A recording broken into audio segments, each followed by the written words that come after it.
mapapansin mo, class, yung F2F natin, every even week lang, di ba? So, limited lang din yung contact time natin sa laboratory. Now, that's why, during laboratory classes, automatic, pero na rin tayong return demonstration doon. So, your laboratory is 6 hours, right? So, that is plenty of time for you to practice.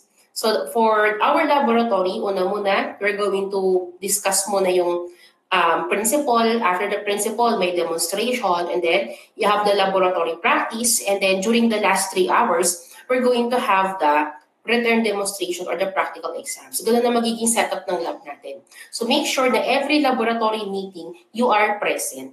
Okay? And then, pagdating ng week number 5, topic na naman about bacteria.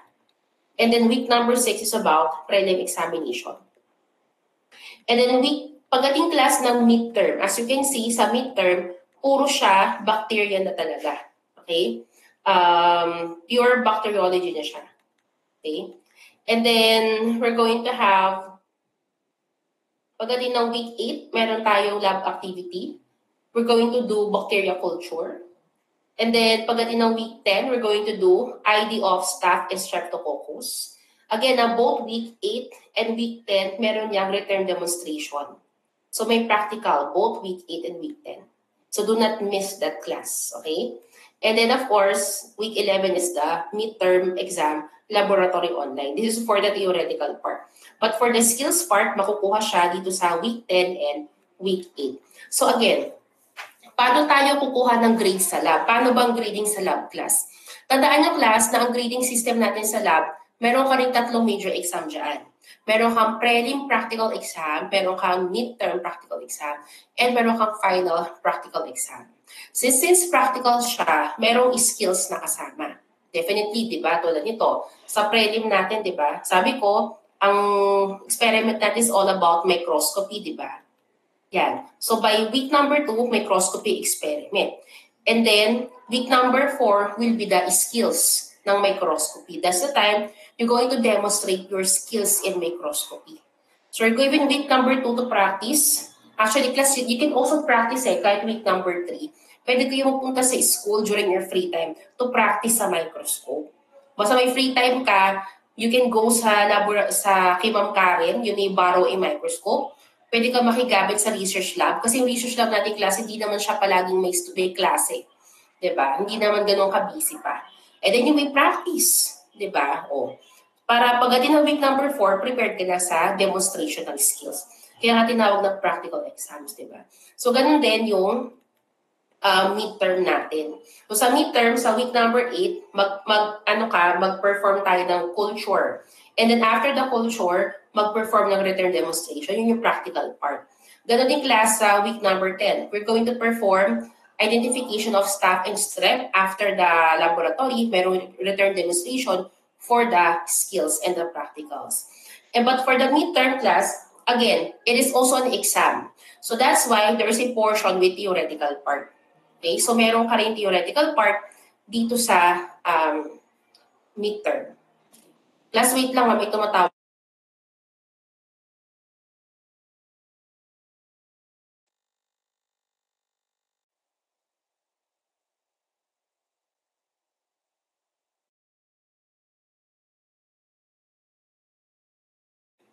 Ayun, nawala yung tumatawag. Asan na ba ako? Teka, ayan. Again so may exam pa rin. Okay. And then week number 12 will be midterm exam. So midterm exam naman class, yung, I mean sa finals naman, wait lang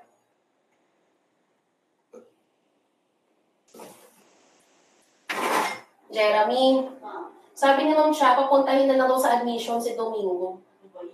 Ano mo, ang gulo-gulo. Nagkaklase ako. Wait lang. Kaklase ako. Teka. Ayan.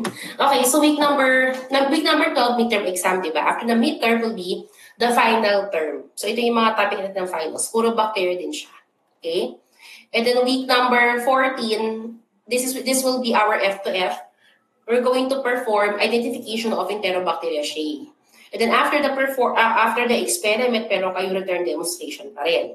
And then also, week number 15 and 16 will be designated for your laboratory final exam. Ang lab final exam nyo is identification of unknown bacteria. Ibig sabihin ng class, bibigyan kayo ng test tube na mayroong bacteria and you're going to perform conventional testing para ma-identify kung ano pong bacteria ang nandoon. So paano nyo gagawin yon? Kailangan nyo pumasok sa lahat ng laboratory meeting kasi lahat ng ginagawa natin sa laboratory meeting, yan ang gagamitin yung skills para masagutan yung final exam sa laboratory. So in short, ang final exam natin sa lab is cover to cover po siya. Bakit cover to cover? Kasi nga, lahat ng skills na natutunan mo from prelim, midterm, and finals, gagamitin mo siya para masagutan yung final exam sa lab. Kaya yan ay cover to cover. Sa laboratory lang naman. Pero class, kapag sa lecture, yung mga major exam natin, hindi siya cover to cover. Okay? Tulad yan, finals. So ano lang yung sakop ng finals na yun lang yung coverage ng final exam, di ba? Pero sa lab, cover to cover po ang final exam. Nakuha po? Again, for the... we also have week 17. Week 17 is extra meeting. Kasi nga, di ba, pag mga ganitong buwan, nagsususpension na yan, nagbabagyo na. Papasok na tayo sa rainy season, right? So just in case, mag-rainy season yan, or mag-suspension, or magka-holiday, di ba? Daming holiday. Meron tayong isang extra meeting na nakadesignate, okay? And for the reference, nga pala yung reference natin. Wait lang For the reference,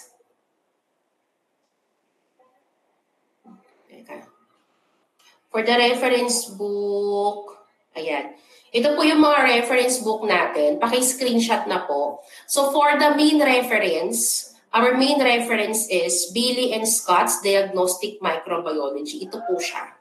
This is our main reference. Kapag main reference, ibig sabihin, dito kukunin yung lalabas sa mga major exam. Dito rin kinukuha karamihan ng nasa lecture natin. Okay? The Bailey and Scott's Diagnostic Microbiology. For the supplemental reference, ibig sabihin ng supplemental, yung mga kulang kay Bailey and Scott's, dito namin kinukuha. Kasi lumalabas din yan sa board exam. We're going to use Mayhon. Ganun din, Diagnostic Microbio, but the author is Mayhon. This is another book. Okay? So, do you need to purchase yung dalawang libro? The answer is no. All you need is a copy of this one. Yung Bailey and Scott's lang. Basta may Bailey and Scott's na kayo, okay na. But if you have the money to buy, pwede mo ring bilhin yan. But again, yung mga wala sa Bailey and Scott's, kami na lang bahala maglagay sa PowerPoint. At least meron kang Bailey and Scott's. Make sure na meron kayong Bailey and Scott's na libro. Kasi nga, dito rin kinukuha yung mga tanong sa board exam. Okay? Ito rin yung gagamitin nyo kapag nag-review kayo for the board exam. So make sure you have a copy of this book. Okay? Now, before I continue, may tanong po ba about sa topic outline? May tanong po ba about dito? Anyone? May tanong po about topic outline? Wala. Meron kayong tanong about lab exam, yung mga sinabi ko kanina sa lab? Wala rin? Okay. So grading system, same pa rin, 60-40. Ibig sabihin noon, 60% for the lecture, 40% for the laboratory. It means your grade will be coming from the laboratory as well. 40% ng score mo sa lab, idadagdag natin sa lecture mo para makabuo tayo ng 100% na grade. Okay? So make sure that you don't take for granted the laboratory class. Pumasok kayo kasi pag wala kayo sa laboratory class ng practicals na yan, lalo na yung mga F2F natin, edi wala kang practical, wala kang written demo. Diba? Malaki yung mawawala sa'yo. Kaya make sure lagi kang present sa mga laboratory face-to-face classes natin. Okay? That's very important.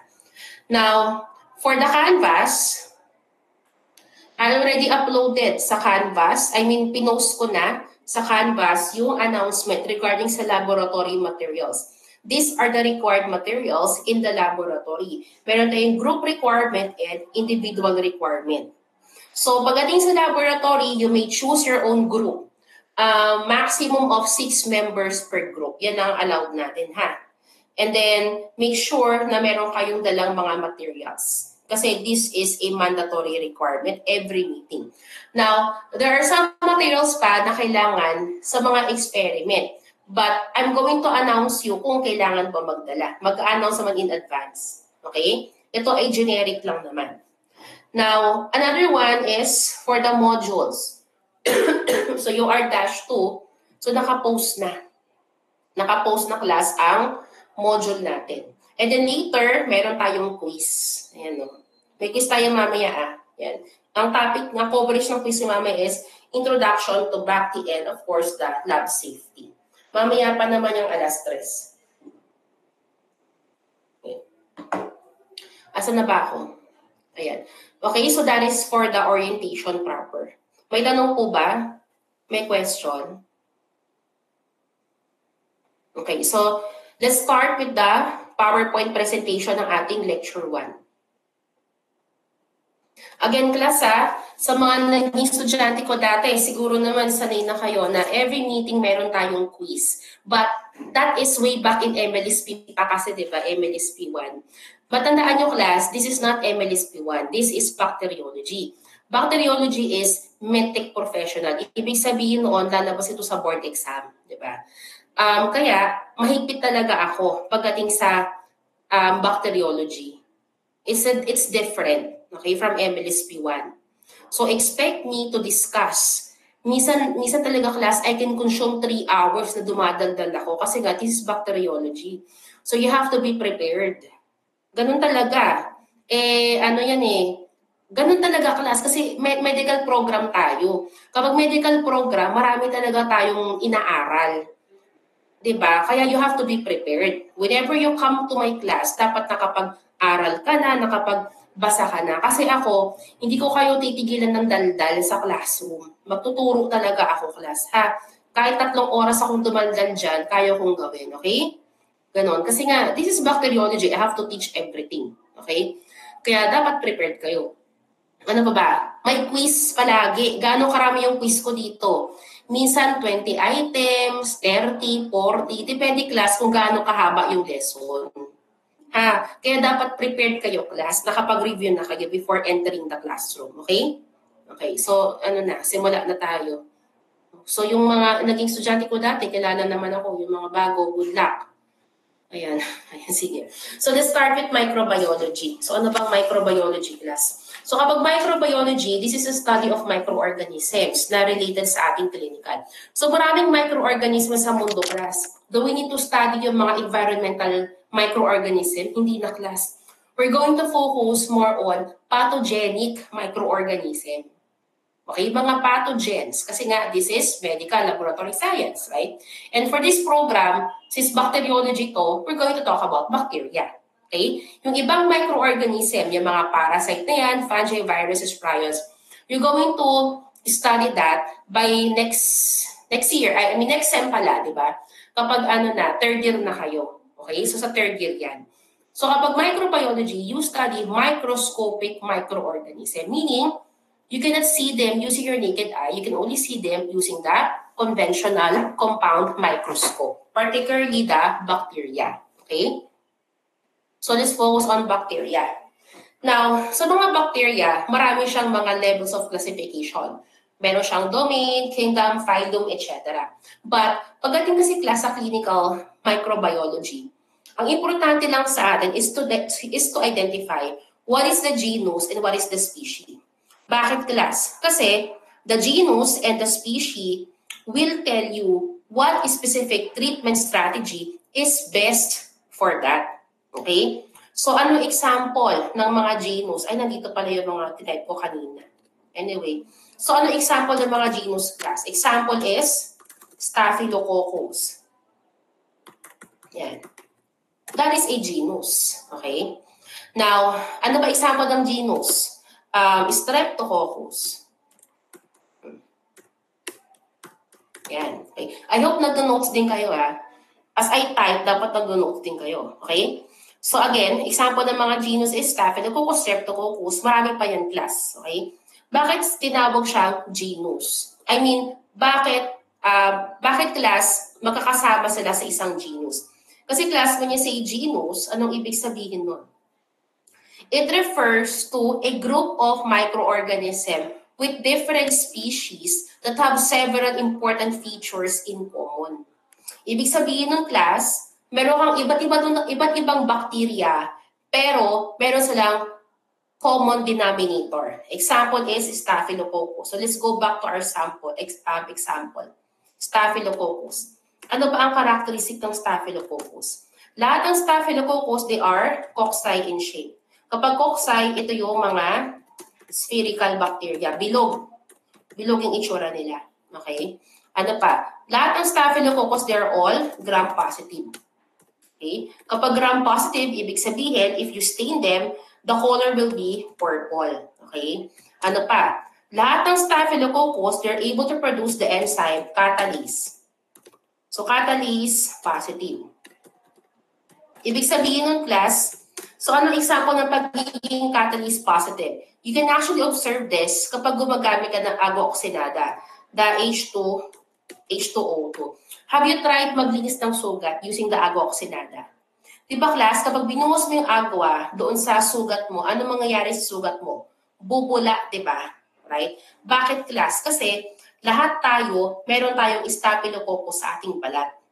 Ang Staphylococcus, kapag binuhusan mo yun ng agua oxidada, gagawa siya ng catalase enzyme na mag-react doon sa agua. Kaya nagkakaroon ng bula or bubble formation. Yan ang common characteristic ng lahat ng Staphylococcus. Okay? So, since ito yung kanilang common characteristic, kinlassify sila into the same genus known as Staphylococcus. Ngayon, sa genus class, meron din pagkakaiba sila. Based on their differences, doon tayo mag-base ng kanyang species. Ano ba yung species? Ito yan, no? Kapag species, ibig sabihin, this is a collection of bacterial strain that share a common physiologic and genetic feature and differ notably. Yan, no? Differ. Meron silang pinagkakaiba from other microbial species. Okay? So, they're all the same. When you say species, ibig sabihin daw nun, yung mga bacteria daw na yan, lahat sila Staphylococcus. Lahat daw sila cocci, lahat yan gram-positive, lahat yan catalase positive. Pero, meron silang pinagkaiba. So, ano example ng mga species ng Staphylococcus? Example ng species ng Staphylococcus is you have Staphylococcus aureus. Ano pa? Staphylococcus epidermidis. Dapat nag-nose din kayo Staphylococcus, ano pa? Saprophyticus. Ayan. Ay, kulang ako ng ano. Yan.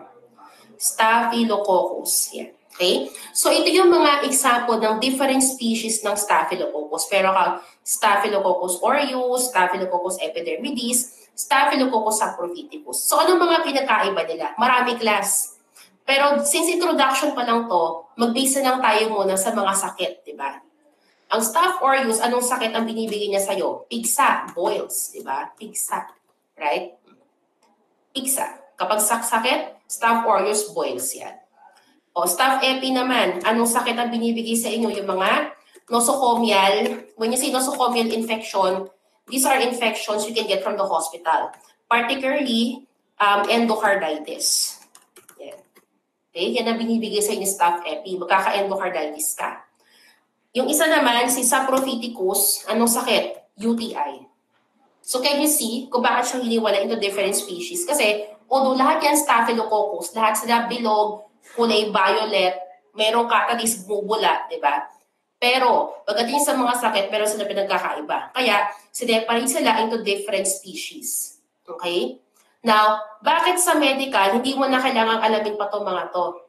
Bakit din natin kailangan pang aralin or memorize yung mga domain, yung mga kingdom na yan? Kasi nga, this is medical microbiology. Ang approach natin is clinical. Ngayon, pagdating sa antibiotic treatment, the antibiotics are designed to kill groups of bacteria.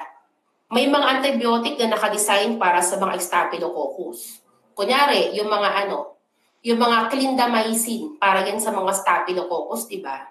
Pero kapag yung Staphylococcus mo, aureus na, ang bibigay sa iyo ay vancomycin. Okay? So, ganun class nakadesign yung antibiotic therapy natin. Kaya, ang focus lang natin is on the genus and species level. Kasi nga, medical tayo. Okay? So, paano daw masabi na family? Kapag family of bacteria, it means meron kang group of different genus and consists of organism with a common attribute. Example is the Streptococcaceae family that encompasses the Streptococcus genus. And it always ends with the suffix "ca". Okay? And then furthermore, sometimes may mga bacteria na merong subspecies level. Okay? For example, the Klebsiella pneumoniae, di ba? Meron siyang subspecies pa ng Klebsiella. Okay? Klebsiella oxytoca, meron din. So kapag subspecies class, ibig sabihin noon, yes, it's the same bacteria but with minor characteristic, minor differences. Konti lang yung kanya pinagkaiba. Kaya considered pa rin siya as the same species but hiniwalay siya kasi nga meron siyang minor differences. Okay? Ano pa? Ayan.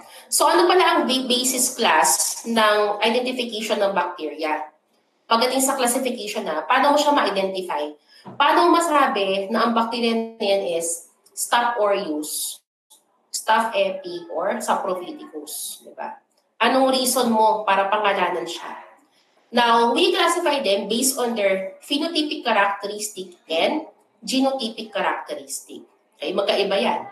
Kapag phenotype, this refers to the observable characteristic ng mga bacteria. When you say observable, you can visualize it. You can see it.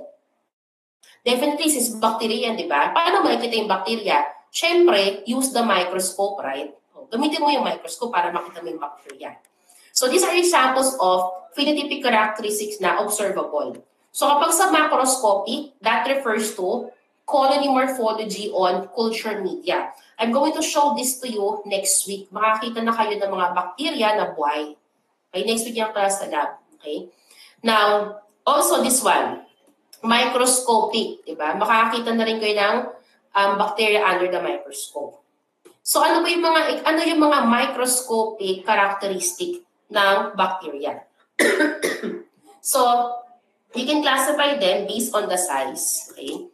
Kapag size, is it small? Is it large? Okay? Those are examples of descriptions sa size. Pagdating naman sa shape, ano yung mga different shape? Is it cocci? Kapag cocci class, ibig sabihin, spherical ang shape niya, bilog ang shape. Okay? May kita niyo yung class next week, pero may picture dito eh. Sabi yung picture dyan. Ito, saan na ba yun?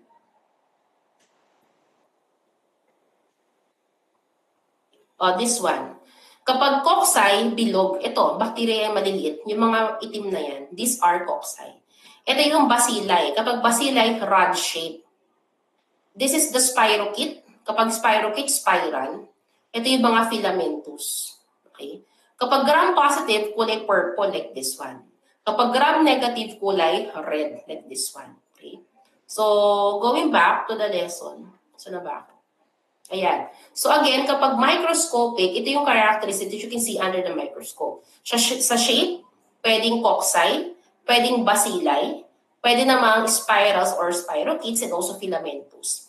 Pagaling sa arrangement, ibig sabihin ng class, sometimes you can see them arranged in pairs, in clusters, tetrads, or singly, which I'm going to show you next week. Okay?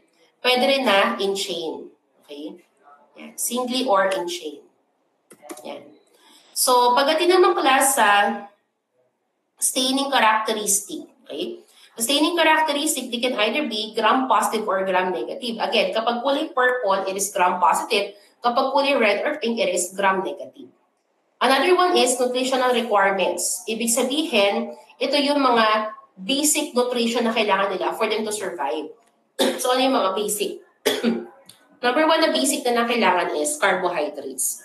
So, kapag carbohydrates, example nito is glucose, lactose, sucrose, mannose. Ito yung kanilang pagkain na kailangan. Besides carbohydrates, ano pang kailangan nila? Kailangan din nila ng water, nitrogen source, phosphorus, and sulfur. Ito yung mga basic na pagkain ng mga bacteria. Okay? May mga bacteria that requires more than that. Okay? Yung iba, ang gusto nila, CO2. Yung iba, gusto nila oxygen. Okay? Yung iba naman, they love glucose. Yung iba, they love lactose. Yung iba, sucrose ang gusto. So meron sila mga variation sa pagkain na gusto nila. Okay? Now also, you may differ them based on their physiologic and biochemical characteristic. When you say biochemical characteristic, you differentiate the bacteria based on their metabolic product. When you say metabolism, ito yung process na nangyayari after kumain yung bacteria. Let's say si bacteria, kumain siya ng glucose. Anong gagawin niya sa glucose? Ipo-process niya yun sa katawan niya, di ba? Pagka-process niya yun sa katawan niya, ang tawag yung metabolism, and then naglalabas siya ng mga acidic product as a product of metabolism. So let's say that kumain siya ng glucose. Ang kanyang byproduct is different acids or mixed acids. Okay? You can also classify them based on their susceptibility and resistance pattern. When you susceptibility, it means that the antibiotic is effective, it can kill the bacteria, or it can inhibit the bacteria. Again, make sure nagno-notes kayo. And then kapag naman resistant, it means that the antibiotic failed to kill the bacteria. The bacteria survives. Okay, the bacteria survives. Okay? So, later, i-discuss ko paano nagiging resistant ang mga bacteria. How can they survive the effect of the antibiotic? Okay? Yan. So next is the genotype. Kapag genotypic characterization class, you identify bacteria based on their DNA and RNA sequences. Kaya nga class ito, kapag genotypic characterization, this is more accurate as compared sa phenotypic. Kasi nga pinag-uusapan na natin dito, yung DNA, RNA-based composition and also their sequence, di ba? That's why this is considered as the confirmatory test. Kapag ang results mo sa phenotypic characterization is questionable, let's say, kasi kapag phenotypic, minsan nagko-cross-react or nagko-false negative, di ba? Paano ka makapag-confirm? Perform the genotypic testing. I-test mo yung DNA, test mo yung RNA. Kapag nag-positive, then you can confirm the identity of the bacteria. Okay?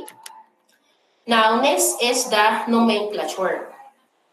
So, paano pa class ang naming? Paano pa class ang pagsulat ng pangalan ng mga bacteria? So, meron tayong rules tandaan nyo yan. Okay.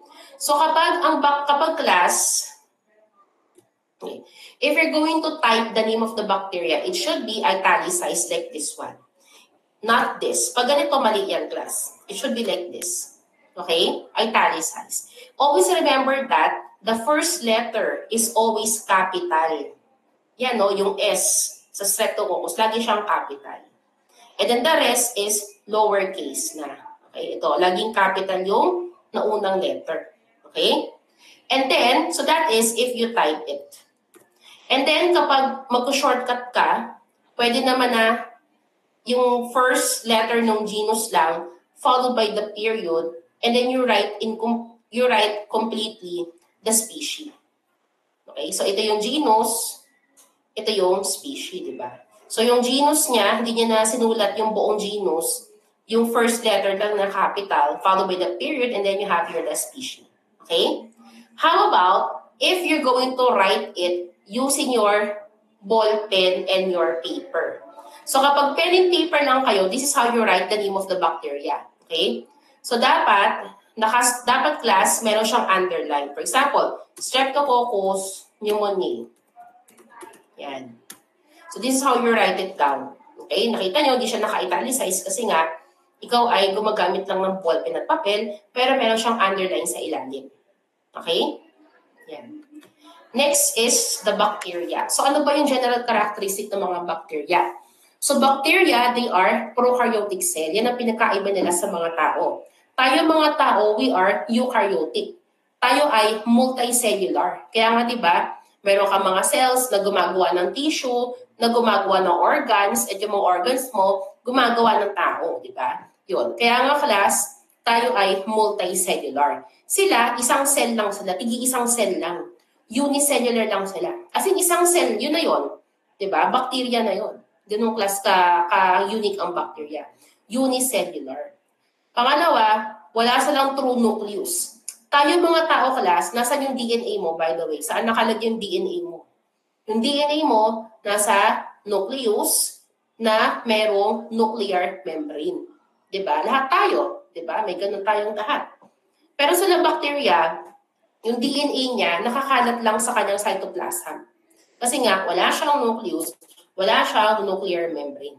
So, makikita mo yung kanyang DNA, nakapulupot lang siya doon sa loob ng kanyang cytoplasm. Yun lang kapag bacteria. Okay? And then, wala ring mitochondria.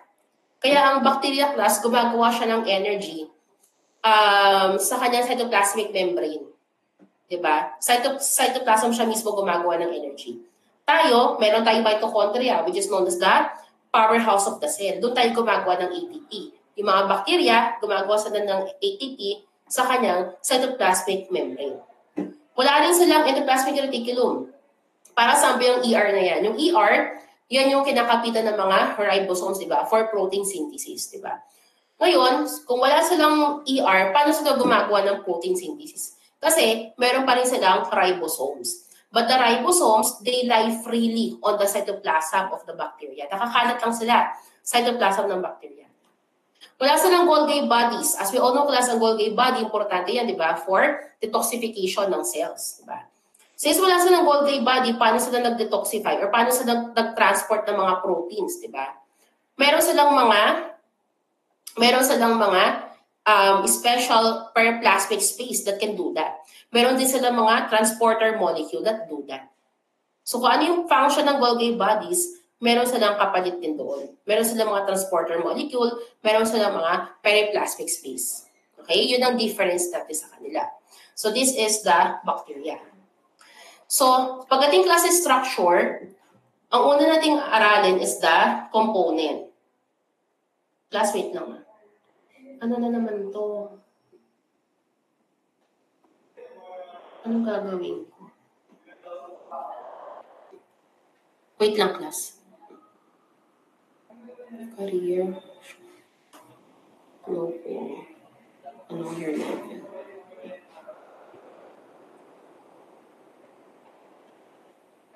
Ayun. Asa na ba ako? Ayan. Ay, wait lang. Meron pang isa pa. Sensya na.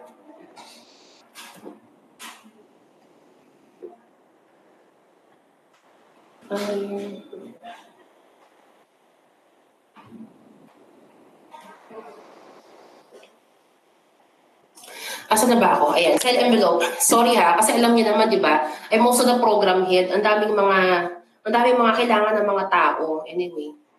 Asa na ba ako? Okay, let's continue. So, una muna is the cell envelope. Kapag cell envelope class, ito yung pinaka-outermost layer ng bacteria. Ang purpose ng cell envelope is to protect the bacteria from the external environment. This is the one that separates it from the rest of the environment. Pangalawa, it maintains the shape. Kaya ito yung responsible kung bakit ito ay bilog or pahaba ang shape ng bacteria mo. That is the cell envelope. Okay? So, ang cell envelope or what you call the cell wall. Okay, cell wall, magkaiba yan sa gram-positive and gram-negative. Magkaiba. Na ngayon, kapag gram-positive, as you can see class, sa cell wall structure ng gram-positive, ito, gram-positive yan, ito, di ba? Napaka-simple lang ng structure niya, di ba? As you can see, meron lang siyang murine layer, this one, or the, what you call, peptidoglycan layer or murine layer. Okay? Plus, cytoplasmic membrane. Yun lang ang meron siya. Of course, meron siyang pilus and meron siyang flagella. Pero, pagdating sa structure niya ng kanyang cell envelope or cell wall, ang meron lang is the murine layer or the peptidoglycan layer and the cytoplasmic membrane. Yun lang ang meron siya. Pero sa gram-negative, ang dami niya pang accessories, di ba? Meron siyang outer membrane na meron purine channel. Meron siyang murine layer na manipis. Meron siyang periplasmic space, and of course, the cytoplasmic membrane. So, ano lang ang common nilang dalawa? Both of them, meron siyang murine layer. Ang difference lang is, makapal ang murine layer ng gram-positive, manipis sa gram-negative.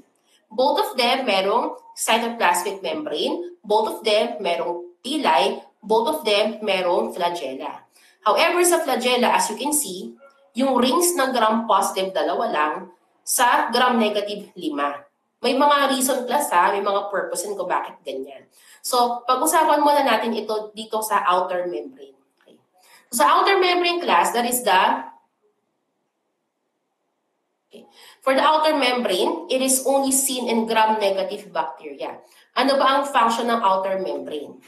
So, it serves as a barrier to hydrophobic substances, compounds, and harmful substances. Bakit siya magiging barrier class? Okay, so, palakihin natin si outer membrane. Okay? Yan. As you can see, class, dito sa outer membrane, it is made up of lipopolysaccharide. These lipopolysaccharide are tightly bind to each other. Dikit-dikit yan. Pangalawa, mayroon siya mga porine channel. Yung porine channel na yan, this is the area where the nutrients can enter and where the harmful substances can exit. Ibig sabihin ng class, kapag kailangan ni bacteria ng pagkain, bubuka si porine channel para kainin niya yung mga carbohydrate and other nutrient na kailangan ng bacteria. Yun ang papasok sa porine channel. However, class, yung mga butas kasi dito, it's very small.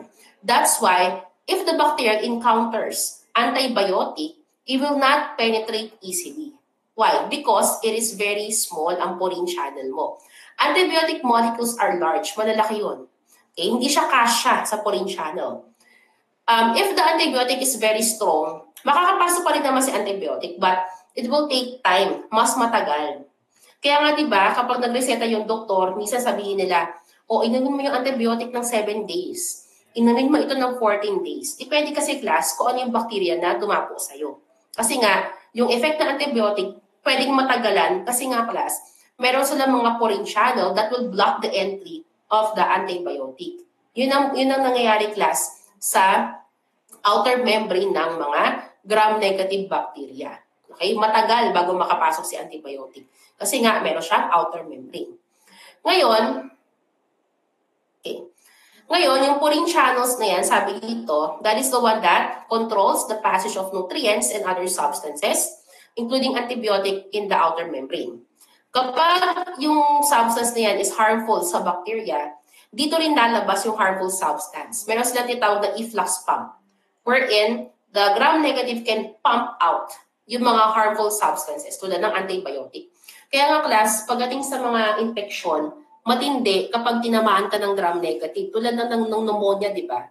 Di ba, class, kapag nagka-pneumonia ka, talagang hihiga ka talaga. Hindi mo siya pwedeng ipahinga lang ang pneumonia. Kasi most of the time, gram-negative yan kapag pneumonia, di ba? So, again, one of the reason is that it is very difficult to treat kasi nga gram-negative yan.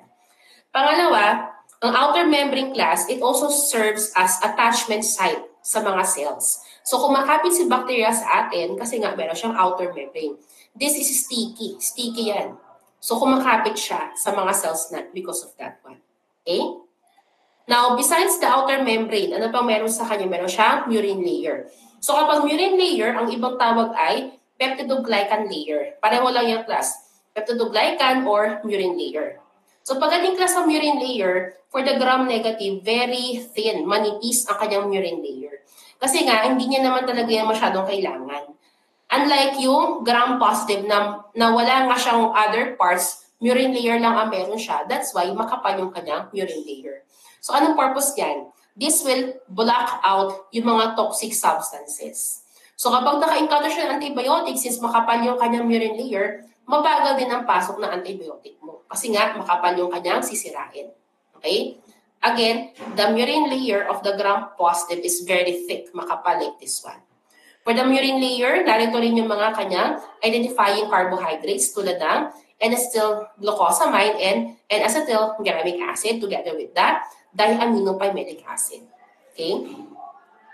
Another one is the periplasmic space. Okay. Okay, so I forgot to mention dito sa outer membrane, di ba? Sa outer membrane, class, meron din siyang tinatawag na lipopolysaccharide or LPS, this one. Okay?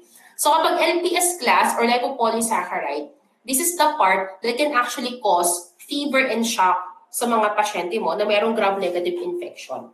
Kaya nga class, sinasabi ko nga sa mga estudyante ko, kapag naka-pneumonia ka, may lagnat ka talaga dyan. Kapag naka-UTI ka, meron talaga lagnat. Kasi nga, gram-negative yan, di ba? And ang gram-negative, meron silang LPS. Ang composition ng LPS, ano? It is composed of three regions. The O antigen, a core polysaccharide, together with the lipid A or endotoxin. Ang lipid A, the other endotoxin, that is the one responsible for causing fever and shock in patient.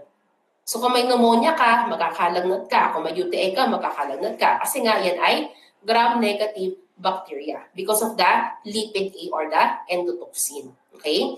So yung cell wall ng mga gram-negative bacteria, meron silang common acid which is diaminopimelic acid. Ang mga gram-positive naman, meron silang teichoic acid and lipoteichoic acid. Okay? Now next is the acid-fast cell wall. So kapag acid-fast cell wall class, this is quite different from the gram-negative. However, class, for the structure ng acid-fast, it is the same as the structure of the gram-positive. Ang pinagkaiba lang nila is that instead of having just the murine layer, on top of the murine layer na makapal, meron pa siyang another structure known as the mycolic acid or waxy structure dito. Kapag waxy structure, it is composed of phospholipids and fats together with mycolic acid. So meron pang taba na layer dito na merong mycolic acid. Yan ang characteristic ng mga acid-fast cell wall. So kapag acid-fast cell wall, ano example natin? We have the Mycobacterium and Nocardia. Okay? So again, yung taas niya, meron siyang lipids, maraming taba with mycolic acid. Okay? And then, meron din tayo mga bacteria na walang cell wall. Since wala silang cell wall, walang structure to maintain their shape. Walang cell rigidity or specific cell shape. That's why tinawag silang mga pleomorphic.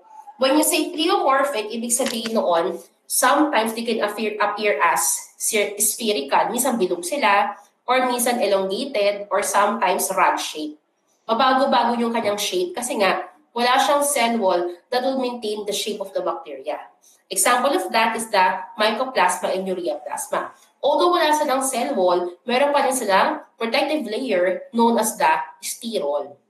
Again, ang kanyang protective layer is the sterols pa rin. That is the one that separates the bacteria from the external environment, the sterol.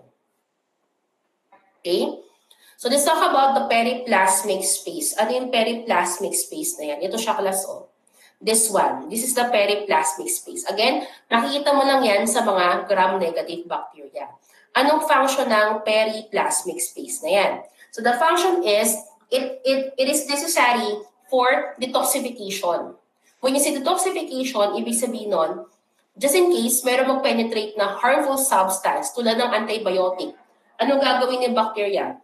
Gagawa siya ng enzymes doon sa periplasmic space to neutralize the antibiotic. Okay? Kaya nga naman class, mabubuhay pa rin si bacteria. Okay. So again, this is the periplasmic space. Ayan. Okay. Saan na ba ako? Ayan. So again, this is the periplasmic space. This one. So ang purpose niya is to detoxify. Gumagawa siya class ng mga enzymes to neutralize the effect of the antibiotic. Besides that, it is also used to store nutrients. Let's say, kumakain si bacteria, nakatrap siya ng mga glucose, ng mga carbohydrates, ng mga nitrogen. Saan niya iipunin muna? Dito muna sa periplasmic space. Okay? Diyan niya muna nilalagay. Okay? So it is a gel-like substance that assists in the capture of nutrients from the environment. It also produces enzymes that will degrade macromolecules and detoxify environmental solute including antibiotic. So pangtunaw siya yung mga enzymes na dito class, pangtunaw siya ng mga carbohydrate na nakuha niya, plus pang-neutralize ng mga antibiotic. Kaya nga class, mahirap gamutin ang mga gram-negative bacteria infection. Mahirap silang gamutin class kasi nga ang dami niyang panglaban sa antibiotic. Una-una, meron siyang porine channel, meron siyang outer membrane na napakasikip para pasukan ng antibiotic, di ba? So matagal mag-penetrate sa antibiotic dyan. Pangalawa, meron pa siyang periplasmic space na meron pang neutralize ng mga antibiotic, di ba? Yan ang effect. That's why mahirap gamutin si gram-negative. Pangatlong reason pa class, yung kanyang flagella kasi. As you can see class, yung flagella ni gram-negative, ang dami niyang ring. Okay, ilang ring yan? Limang ring yan. Pero yung gram-positive mo, 2 ring lang. Ang flagella kasi class, this is their organ of motility. Ibig sabihin noon, ito yung kanilang kailangan para gumalaw. When you say motility, it means you move from one point to another. Nag-swimming yung mga bacteria. So, si gram-negative, since marami siyang rings, mas mabilis yung kanyang paglangoy, nag-swimming talaga yan. Most of them can move or most of them are motile kapag gram-negative. Karamihan na. And then since mabilis sila mag-swimming, ang infection mo dyan is mabilis din kumalat. Diba? Kaya nga pagka nagka-pneumonia ka, dire-diretso yan. From the lungs, pwedeng kumalat sa blood, pwede ka magkaroon ng sepsis, diba? Kapag may pneumonia ka. Ano pa? UTI, yung isa pa yan. Kapag nagka-UTI ka, from the urinary system, pwedeng pumunta sa dugo, pwede ka magka-sepsis din, di ba? Kasi nga, yung mga gram-negative niyan, naglalanguyan yan sa katawan mo because they have the flagella with many rings. Mabilis sila kumalat sa katawan mo. Okay? Yan ang effect kung bakit may matindi kapag nagkasakit ka ng gram-negative. Ano pa? The last part, or the last layer is the cytoplasmic membrane. So both the gram-positive and the gram-negative, pareho silang merong cytoplasmic membrane. Anong purpose yan? Una-muna, it will transport solutes in and out of the cell. So kapag yan ay nutrient, papasukin niya. Kapag yan ay harmful na antibiotic, ibublock niya yan. Diba? Kapag naman may nakapasok na harmful substances, ilalabas niya from the inside, papunta doon sa cytoplasmic membrane para ma-neutralize ng mga enzymes sa periplasmic space. Okay? Yun ang kanyang magiging effect. Again, kapag si bacteria mo, may pumasok sa kanya na harmful, ang gagawin niya, ilalabas niya muna yan dito sa cytoplasmic membrane. Tapos si membrane, ilalabas niya sa periplasmic space para ma-neutralize at mawala sa kanya. And then, yung mga excess element, ilalabas sa kay purine channel para mag-pump out. Ganun kagaling si antibiotic. Ganun kagaling ang mga bacteria para labanan ang antibiotics. Okay? Besides that, sa membrane, doon yung class nagkakaroon ng enzymes na kailangan for cell wall synthesis or protein synthesis. That is also the site of ATP production. Because bacteria produces ATP through enzymes. Enzymes ang ginagamit niya para makagawa ng ATP. Okay? It is also motile and it also contains what you call the molecular sensors. Yung mga sensors na yan, those are needed by the bacteria to detect environmental changes. For example, na-detect niya, sobrang init na sa environment na to. Dahil nga pinapakuluan na siya, di ba? Anong gagawin niya? Gagalaw siya. It will move from extreme condition towards favorable condition. Tatakas siya. Okay? Yun plus ang purpose ng cytoplasmic membrane. After the cytoplasmic membrane is the cytoplasm. Kapag cytoplasm class, anong nandoon? Andoon na yung, or known as the cytosol, di ba? Andoon na yung kanyang mga organelles. Naroon ang kanyang mga DNA, mga RNA, together with the ribosomes and other important organelles na kailangan for them to survive. So next is the cellular appendage. Kapag cellular appendage class, tatlong klase yan. You have the capsule, the fimbriae, and also the flagella. Now, let's first talk about the capsule. Ano ba ang capsule? So, this is the example of a capsule. Itong class, yung bilog na itim na yan, that is a bacteria. Bacterian class.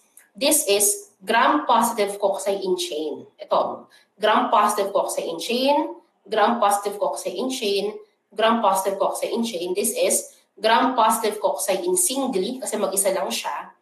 Again, gram-positive cocci in singly. This one, dalawa. Gram-positive cocci in pairs, gram-positive cocci in pairs. Okay? So, yung mga itim, bacteria yan. Ano naman ito nakapalibot sa kanya? This is the capsule. Kapag capsule class, it is made up of high molecular weight polysaccharide. Okay? So, meron siyang carbohydrate and fats.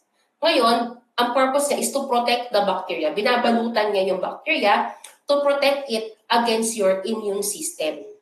Ano ba kasi ang nangyayari sa'yo kapag na-infect ka?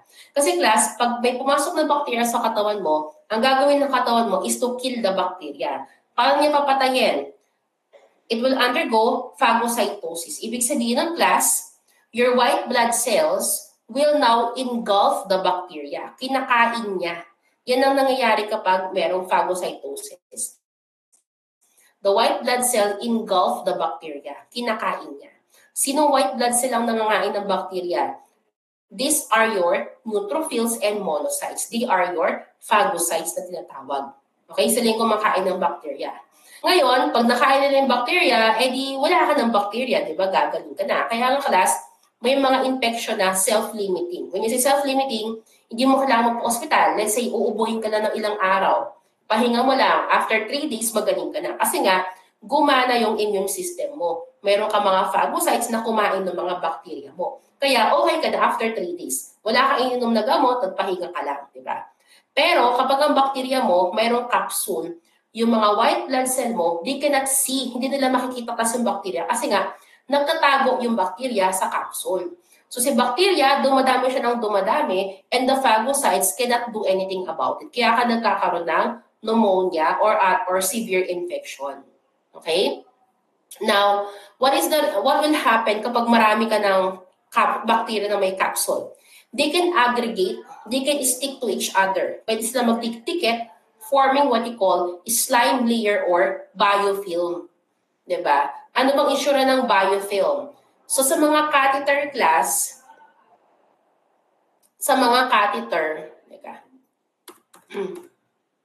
wait lang pakita ko kayo ng biofilm. Biofilm. Sa catheter. Para pang clinical talaga. Asan na ba yun?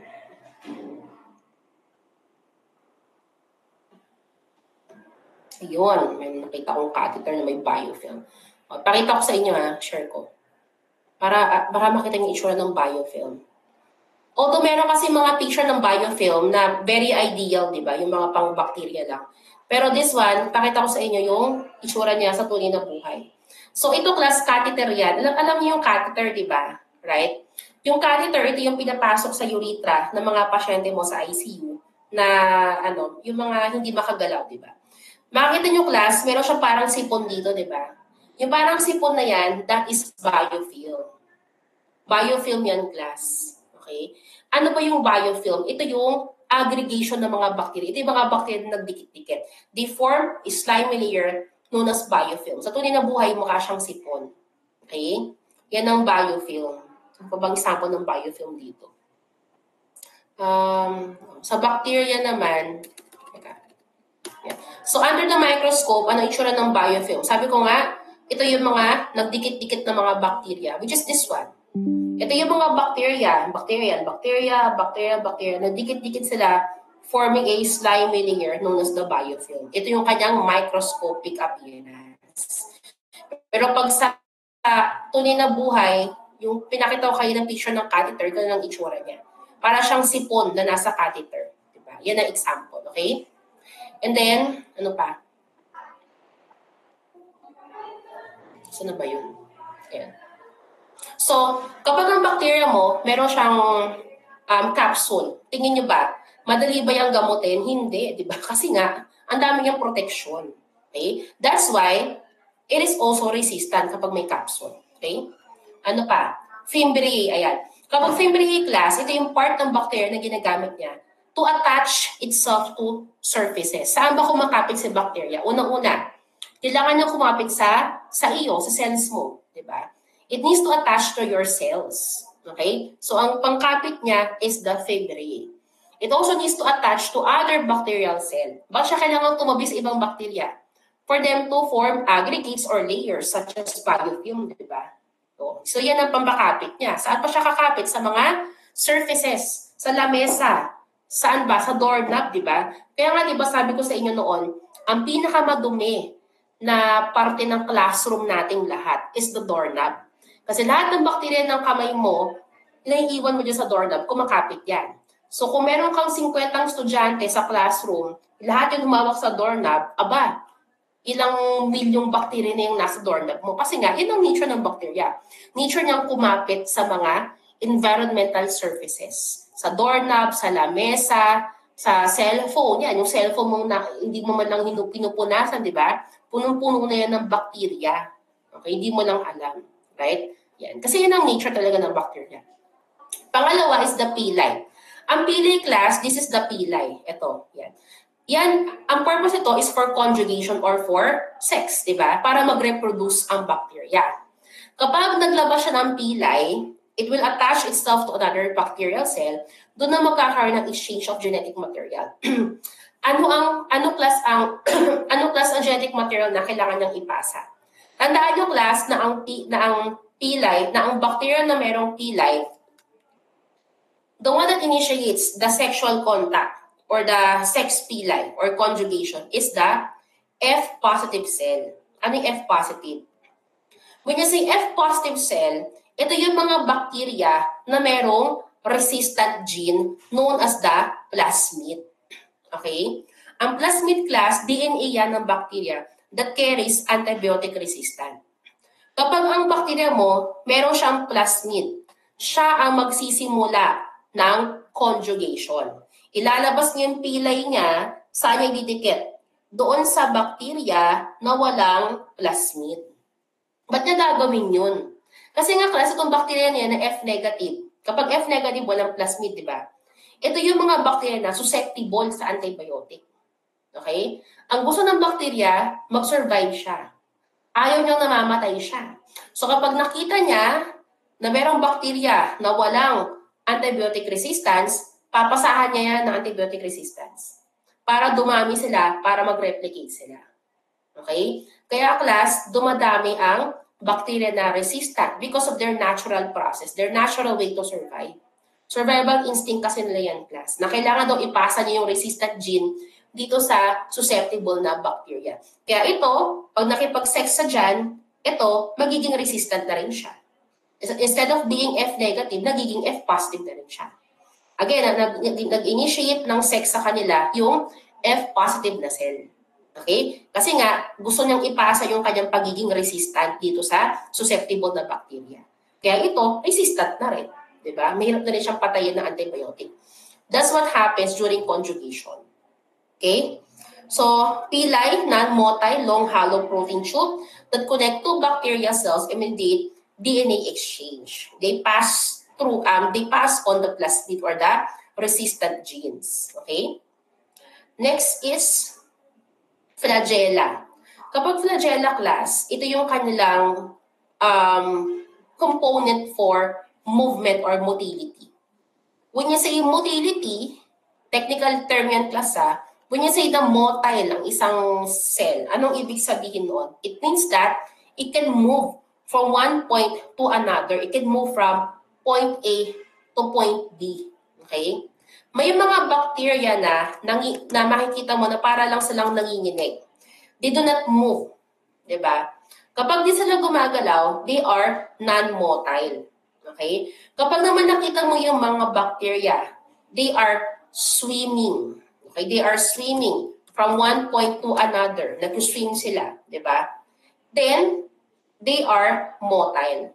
Okay? Basta lumalango yung mga bacteria, yun ang mga motile. Kapag gumagalaw lang, ito yung mga non-motile.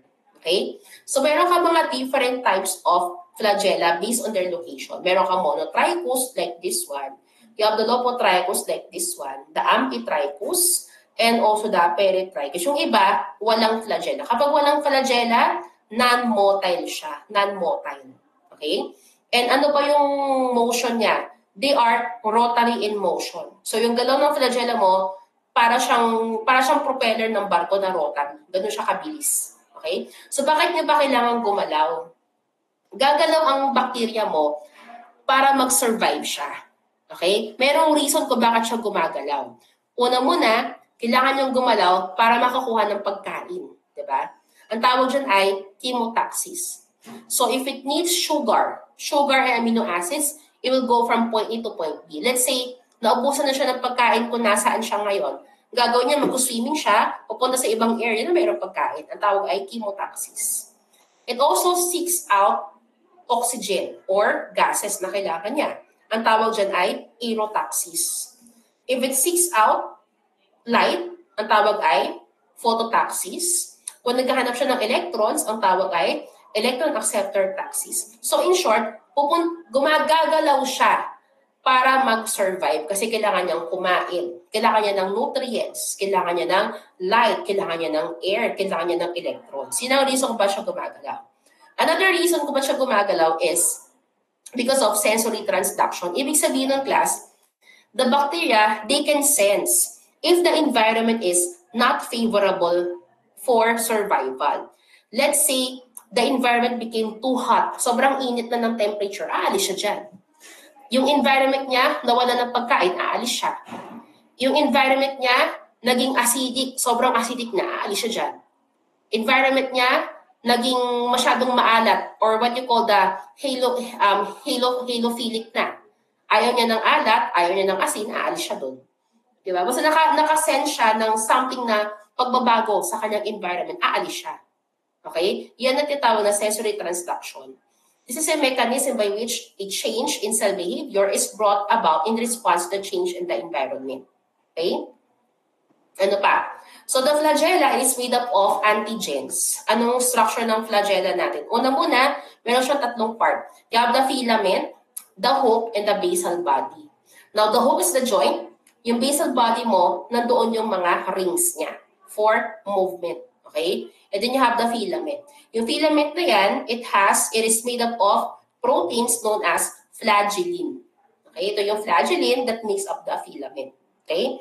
And you have here different rings ng mga gram-negative na bacteria. Okay? Now, so maraming rings kapag gram-negative. Kaya nga sabi ko kanina, they swim. Nagsuswimming sila, yung mga gram-negative bacteria na yan, di ba? Kasi nga, marami silang rings.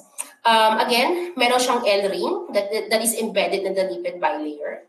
It has the P-ring that is attached to the periplasmic space. You have the S-ring or the stator ring.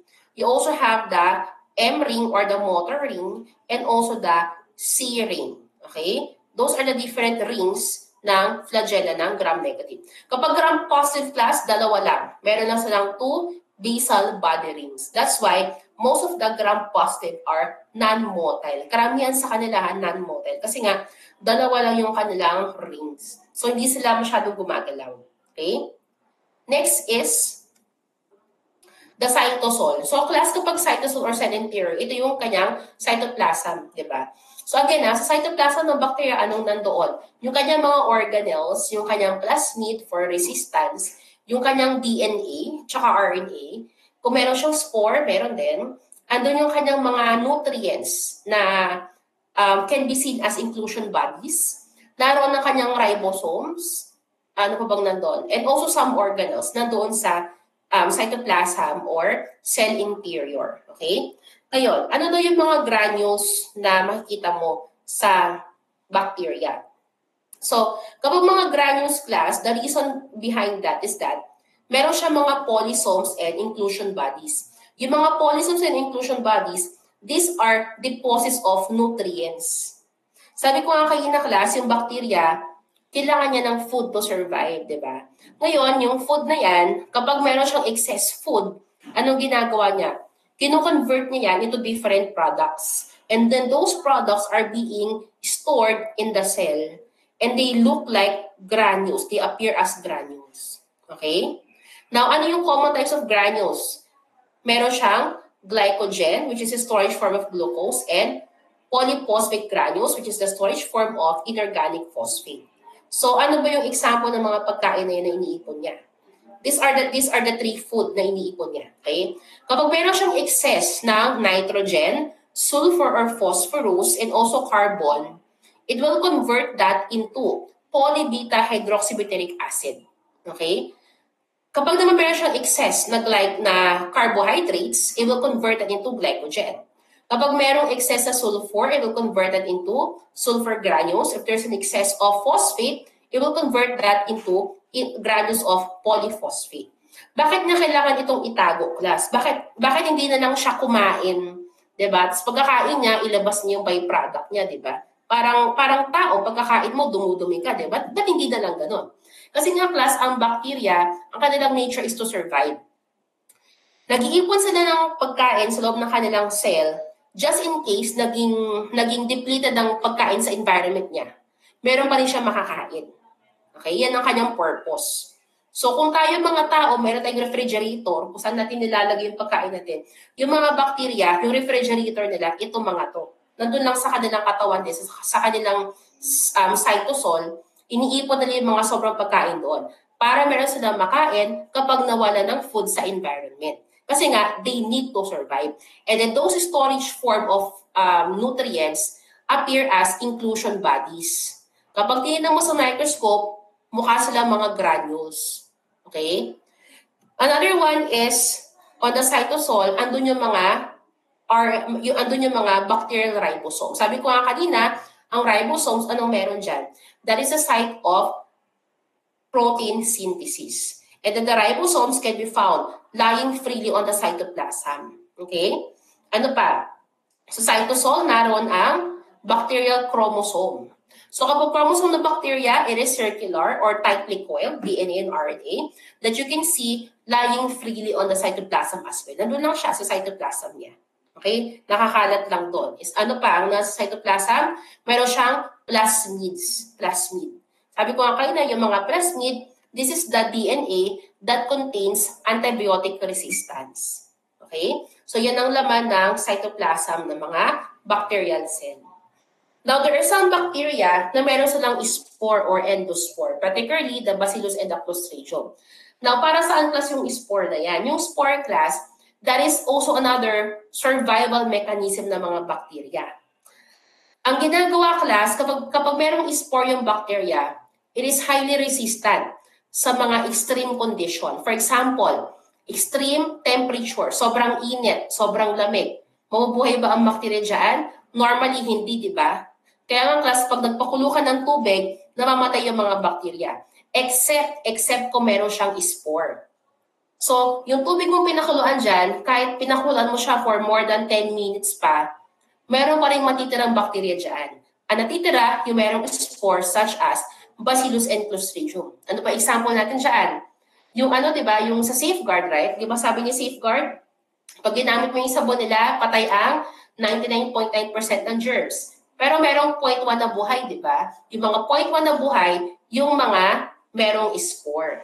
So, hindi lahat ng bacteria hindi lahat ng mga antibacterial agent kayang patayin ang mga bacteria, lalo na kung merong spore. Bakit class? Kasi the spore, it is made up of a very thick protein coat.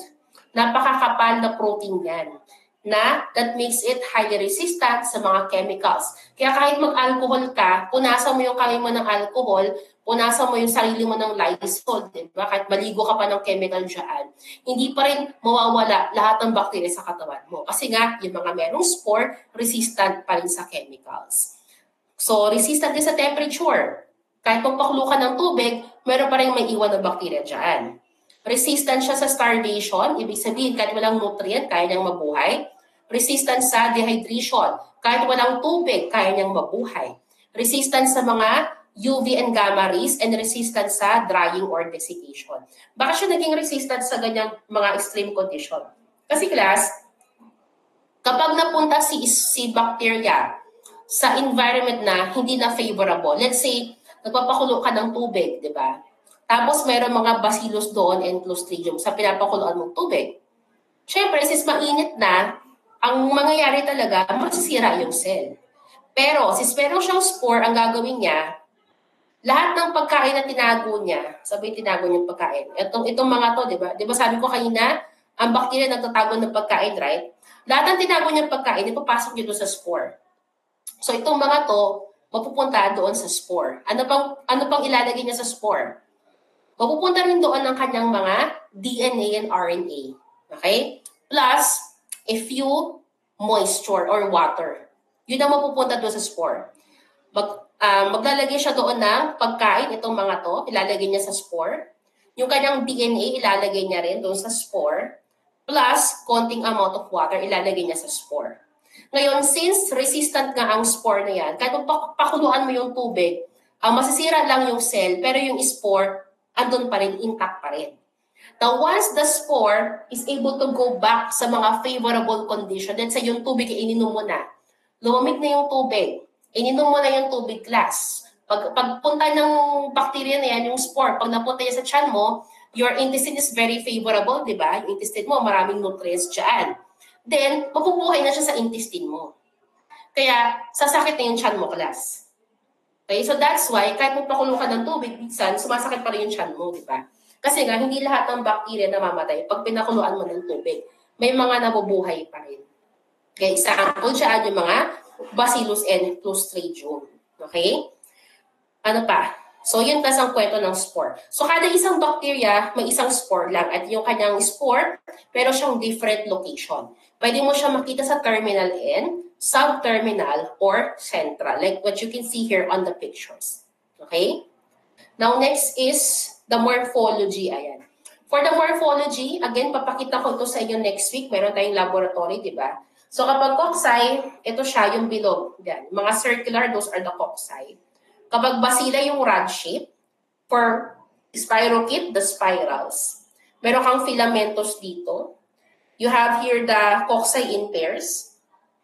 You have here also the cocci in pairs. Okay, yan yung mga different shapes niya based on the morphology. Okay? Anyway, in this one kasi, mas maituturo siya na maayos kapag meron kayong hawak na bacteria talaga sila. So, ito yung focus natin next week sa laboratory, the bacterial morphology. Okay? Yun. So, for this meeting, hanggang slide 30 lang tayo for today. Kasi nga, day 1 pa lang, baka lagnatin na kayo, di ba? Day 1 pa lang kasi class, right? So, the rest of the topic will be discussed na lang next week sa F2F. Kasi mas gusto ko talaga mag-lecture ng F2F eh. Pag online kasi, parang bato lang yung kaharap ko, di ba? Literal na bato, right? Ano ba kaharap ko? Ito, yung bato dito. Diba? Kaya mas maganda mag-lecture sa classroom. Ha? Dituloy ko yan sa classroom next week. Pero class, meron pa rin tayong quiz today. Ha? Anyway, 3 p.m. pa naman yung quiz natin. Yung quiz natin hanggang dito sa slide 30 plus yung lab safety mamaya. Okay? So sa ngayon, mag-break muna kayo, mag-lunch muna class. Bumalik kayo ng 1:30 ha sa GMIT for the lesson about lab safety. Okay? May tanong class? Wala. O, sige. 1:30 ha for the lab safety lesson. Mag-lunch muna. Bye-bye.